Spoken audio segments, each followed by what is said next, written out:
Everybody doing? Good. All right, all right. My job is pretty simple. I'm going to give you some basic background about Empowerment Center of Kansas City, also known as ECKC. How many have ever heard of Empowerment Center of Kansas City? Anybody? All right. Well, this is a good opportunity to stop and give you some information. ECKC is a 501c3 organization, and that's a distinction that the IRS give certain nonprofit organizations. Your donations that come in, be it monetary or whatever it is, are tax deductible, which means you can write them off at the end of the year during the tax season. And so we appreciate that distinction. I want to talk a little bit about our CEO and founder. How many know Chestia died? Okay. All right. Chestia now there she is. She's behind the camera over there. She's our CEO and founder. She had this burning desire about 9 years ago, and next month it'd be about 9 years ago, to help serve the community. When this first started out, she offered, or the organization ECKC offered, utility assistance. This church that we're in right now actually partnered with her, donated office space to the organization, and they continue to support ECKC. You see, they've opened their doors for this event right now, and we appreciate that. Let's give them a hand. I don't know if anyone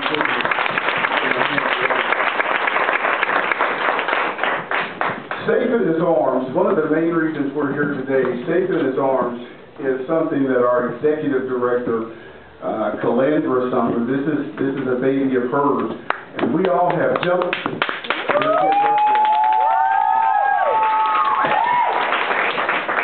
And before I end this, what I'll do is I'll introduce you to each of the board members individually, because we all have an interest in her mission. We all have an interest of seeing young ladies know the signs of abuse. We're interested in keeping them out of abusive relationships. For me personally, I'm the father of three daughters, and they're all right there. All right. So I have a personal stake in this thing. I certainly don't want them to get caught up into something that's not beneficial to them. And so Safe in His Arms is a brainchild of our executive director, and she wants to be able to supply you with information, educational resources, seminars like we have today, conferences that will be coming later, to just share with you, you know, things that you might think you know. A lot of times as a father, I may tell my daughters, look, you may not, you know, it's not a good idea that you stay in this relationship with this person.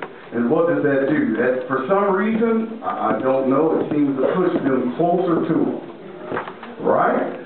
But if they take somebody who's been actually in that situation, that can sit down and talk with them and share with them, hey, it's not good. They can take it from somebody else better than they can sometimes someone in the home. I wanted to share with you something that's personal. I want my girls to come up. My oldest daughter is 18 years old. But when she was about 6 or 7, I remember her coming home from school, and here she had senior on her sweatshirt. But when she was about 6 or 7, she just spread out there, girl. She came home and she was excited about something. She said, "Dad, can I share something with you?" I said, "Okay. What do you want to share with me?" And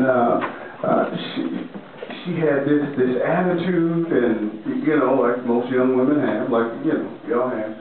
And Martina, do you remember that I am somebody? Yes. Okay. Now I have it written down here, but do you remember to do it? Okay. I want you to do it like you did it for me, if you remember. And then what I'm going to do, because I know you all have that same attitude, we're going to have you young ladies stand up, and we're going to have you do it. So I want you to really listen to this. Now keep in mind, she did this when she was 6 or 7. She had no idea this thing was ever going to be here. Right? But if you just listen to what she's saying, she's basically saying, I am somebody. Go ahead, honey, and do it. I am somebody. I may not look like anybody, but I am somebody. I feel like I'm somebody. I look like I'm somebody.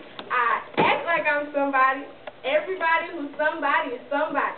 If you want to love somebody, then love me.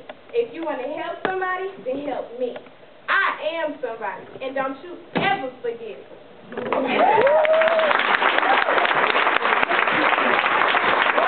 Now, you have to know you somebody, right?